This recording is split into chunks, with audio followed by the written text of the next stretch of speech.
on, people? We are Tottenham TV, back here for another Tottenham update, starting off with the managerial search and starting off with Julian Nagelsmann. Ali Gold says that Nagelsmann's alternative job options have lessened in recent weeks. A journalist called Saber Desfarges says that conversations have taken place recently between PSG and Nagelsmann, although Christophe Galtier will still be in his post next season. Fabrizio Romano says that Julian is the priority candidate for Tottenham Hotspur. He wants to see if they'll bring in a director of football and then he'll decide if the option is right for him. And then the Mail are reporting that Tottenham are trying to satisfy top managerial candidate Julian Nagelsmann demands by bringing in a director of football. Well, it shouldn't be just because he demands it. We should want a director of football so we know what we're doing. Obviously, with the other jobs drying up, that definitely helps our cause. Ancelotti apparently seems to be staying at Madrid as we speak at the moment. The PSG job is an interesting one. They can't seem to have a manager for more than 2 years. Galtier's just had his first year, albeit hasn't gone too well for him this season, but they should still win the league. But is Nagelsmann going to want to go straight from Bayern Munich to a club like PSG, where he's judged solely on winning the Champions League? I mean, I think that's obviously a very big step at his age as well, having never won it, albeit he's done quite well. I mean, Spurs' job is starting to look more and more attractive as the weeks go by, to be honest, and in terms of like project-wise. So I think it's positive noises coming out, and hopefully once we appoint a director of football, then we'll start to see major movement with this Nagelsmann deal. It does seem to be the front run at the moment. Yeah, I kind of feel like once the director of football, sporting director, is employed, you'll start seeing the dominoes fall and everything start to fall into place. But right now, it's still very much the unknown. We don't know what's going on. But all the news coming out from the press, it seems as though Nagelsmann is the man we're chasing big time.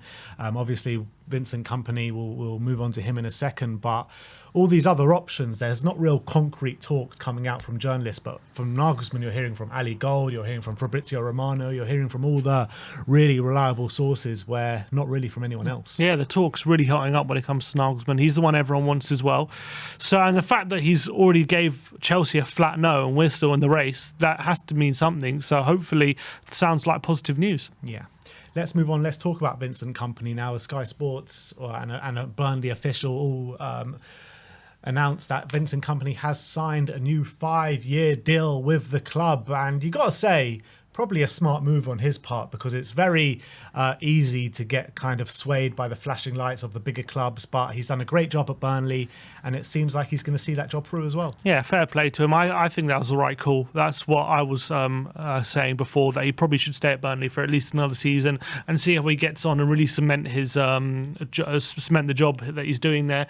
So fair play to him. He started. I mean, I don't think he'll see out that 5-year deal, to be honest, because if he keeps doing well, surely there'll be a big move before that. But that does show how much they believe in him, and it does show a bit of loyalty as well from him to sign such a long contract. So fair play, makes sense, and I'm sure he's going to have a good season in the Premier League next season. Yeah, it'll be interesting to see how he does get on, but I just imagine as soon as Pep Guardiola's out that door at Man City, he is going to be snapped up by Manchester City if he does carry on in the same trajectory that he is going. Let's talk about sporting director now, and it goes by the name of Lee Dykes. The Mail are reporting that Brentford technical director Lee Dykes has emerged as a contender to become Tottenham's new sporting director, and he is going up against Johannes Spurs, who we brought you the news about him last week. Yeah, interesting. This is a guy who's been a scout in the lower leagues for many years. He was actually assistant manager as well. I think was at Carlisle for a year or so. But he has been technical or sporting director or technical director at Brentford. I think it's a new role. I think he was sporting director. Now he's technical director at Brentford.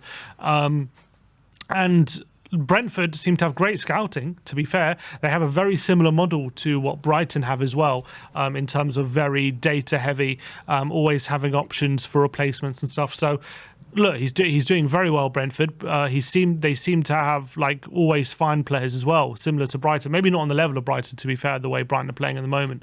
But it all comes from first a strategy from the hierarchy, and then that's implemented by the sporting director. So I guess the visions have to align.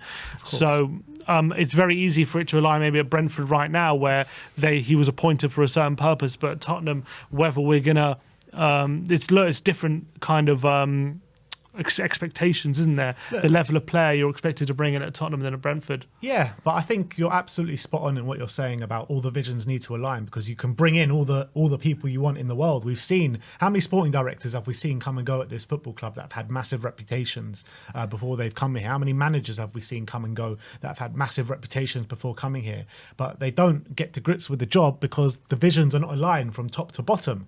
And that's the problem at this football club. And until that is sorted out, until the vision from the board to the sporting director, to the manager, to the scouting are all completely on the same wavelength, nothing's going to change. Yeah, that's reality. So let's hope they get it right this time. Yeah.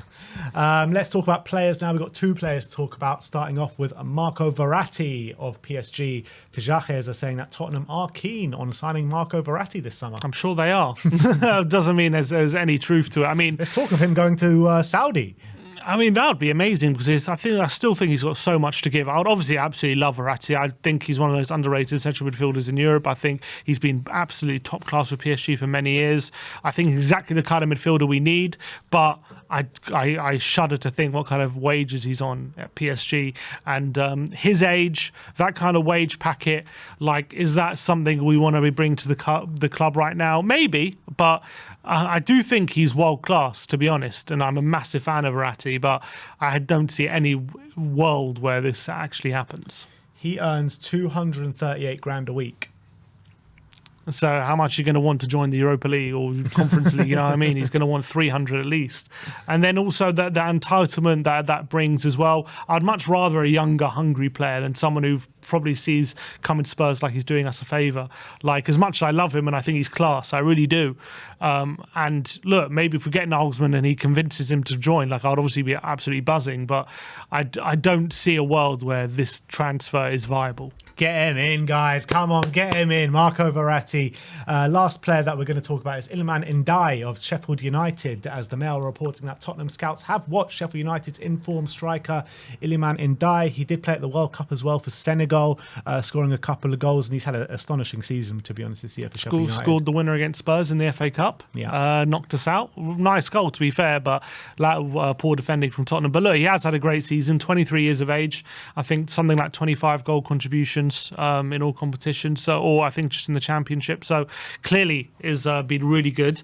Look, if the scouts have looked at him and think this guy could step up in he's going to be in the Premier League anyway, isn't he, next season, because he's with Sheffield United, so they've been promoted.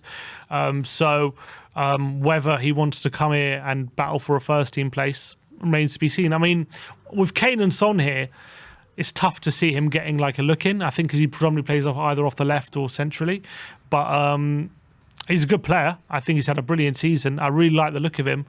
But again, depends on the new manager. Yeah, I mean, we can talk about all these players till the cows come home, but it's always going to end up that way, isn't it? Always going to depend on who the sporting director is, who the manager is, and if all their visions align. So, definitely don't want him to be Kane's replacement. Yeah, I mean, how old is he? He's 23. Only 23. He's still young. Young player. 46 games in the Championship this year, 14 goals and 11 assists. Yes, 25 contributions. So really impressive stuff, to be honest. And he's been deployed as attacking midfielder, second striker and a centre forward this year. So all not really off the wide areas, but mainly down the middle. Down that stretch. And obviously, in an ideal world, you want to see how he does in the Prem first before going for him. But obviously, if he does well in the Prem, his price will triple overnight. So it's a difficult balancing act. I think you've got to play with it. Does seem like a good player, though. Yeah. Seems though most of his goals have come, or the majority of goals has come, as when he's been as a second striker. Behind the striker. Yeah. Interesting. But look, that is your Tottenham update for today. Not much to talk about today, but that is the stuff going around the news today. So we'll speak to you very soon. Like, subscribe and comment. And as always, come on, you Spurs.